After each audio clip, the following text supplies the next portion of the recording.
जय जगन्नाथ केमिति अच्छे आपण माने मु स्नेहा स्नेहास डेली लाइफ को आपण मानू स्वागत। आपण माने एठी देखि पारुथिबे मु आज उपमा बनैछि। ये उपमाटा बहुत टेस्ट आ बहुत सॉफ्ट आ खिला खिला भी बनिबो जेमिति हमर आंध्र साइड रे उपमा बनौछन ना पर से भଳି हबो। वीडियो को आरंभ रु शेष आंग देखंतु मु सब टिप्स एंड ट्रिक बतैछि। चलंतु उपमा बनैबा। तापे प्रथम गोटे कढ़ई बसै देबे। गरम हो गला पर कढ़ईटा आम कौन करवा ना तादरे गोटे चामच गुआ घी देबे। गुआ घी गोटे चामच बिल्कुल स्किप करेंगे नहीं। गुआ घी पकईदेला आम गोटे गिना सुजी एठी देइचंती। गोटे गिना पर जो गिनाटा आपण माने सुजी देबे से गिनाटारे ही पानी देबे। हेतले गोटे गिनारे मापिकी आपण माने सुजी देबे। गोटे गिना सुजी दे देके हम ताको स्लो फ्लेम करके हल्का भाजी देबा। माने जेम तार कलर चेंज होवा दरकार नै कि सेटा जेमति खिला खिला हो जिवो माने खोला खोला हो जिवो से भଳି ए भଳି देखंतु एतिकी भाजीला पर हम बाहर कर देबा ता गोटे जगह को।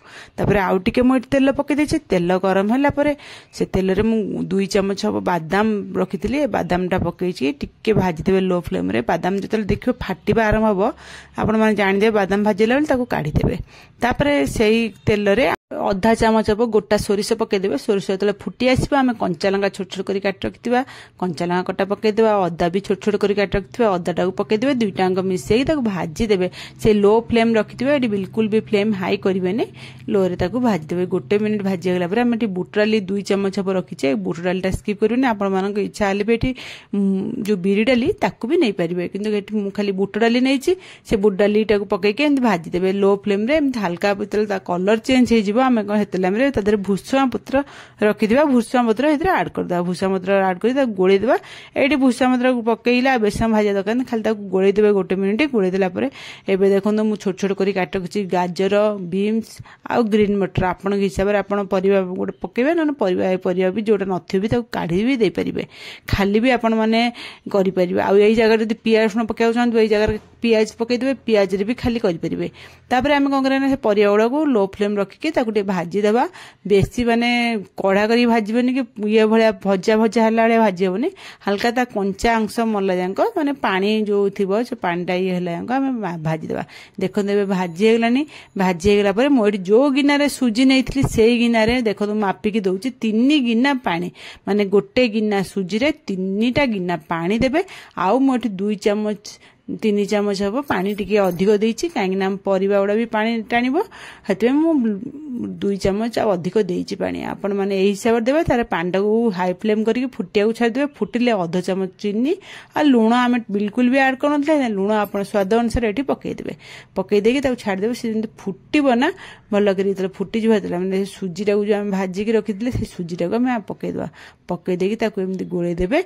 सुजी पकैला माने गैस टा को पूरा लो रखि देबे। हाई करिवेनी ना सब छिटकी के ऊपर पड़िबो आ शीघ्र भी पानी टाणी नै जिवो। हेते लो फ्लेम पूरा कर देबे। बिल्कुल हाई करिवेनी।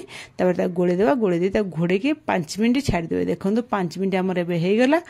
सुजी एबे गैस बंद कर देबे। आउ हमर एबे गैस ऑन करिया दरकार नै। हमर एबे उपमा रेडी हे गेलानी। देखंतु मु गोळे के आपण मान देखुची केते ये देखा होउची आपण मान जानि परथबे। तापर एठी हम जो भाजी के रखिता जो बादाम टाको हमें एठी पकई देबा। बादाम टा पकई देके हमें ताको गोळे की भलो भाबरे ता सब बादाम संगे सुजीटा जो ये गुडा को उपमाटा को मिसई दबा। मिसी गला मिसई देके हम घोड़े के आउ 2 मिनिट छाड़ी देबा ताको। काहे ना बादाम टा पकईले हमरा भी सुजी रे 2 मिनिट छाड़ी देले ता सेटा खिला खिला पूरा हे जिवो।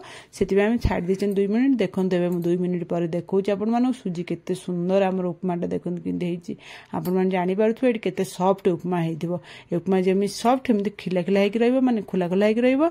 चलन देबे बाडी पा खाइबा लागि मोठी उपमाटा को देखंतु गिन्नारे पुरैथिले। गिन्नारे केमति छाड़ी देखंतु आपण मान देखिले ही जानि पारथु एटी हमर उपमाटा केते टेस्टी। तो बहुत टेस्ट हमर आंध्र साइड रे जेमति सॉफ्ट आ खिला खिला उपमा दियंत ना एटा पर डिटो से भଳି हबो। आपण माने एई भଳି टिप्स एंड मु जेमति बतेली से टिप्स एंड ट्रिक दे करंतु देखिबे परफेक्ट उपमा हबो। आपण मानक मु देखौची देखंतु केमती अछि। मु आपण मन हाथ रे भी देखै दउछु उठे कि देखंतु पूरा सॉफ्ट अछि आ खोला खोला भी अछि। माने चिपका भलिया नहीं हाथ रे चिपकी के रहउनी। एई भଳି टाइप रो उपमा माने घरे बनांतु खातु समस्त खाइबा को दियंतु। भल लागिले मो चैनल को लाइक शेयर सब्सक्राइब निश्चय करंतु। ए उपमाटा तबे आपण माने खाली भी खाइ परिबे। मो एठी आलू तरकारी करिछि। आपण माने मटर तरकारी सहित भी खाइ परिबे। ए आलू तरकारी रेसिपी मो चैनल ले आगुरु मु देइछि। आपण माने चाहिले देखि परिबे। रहुछि।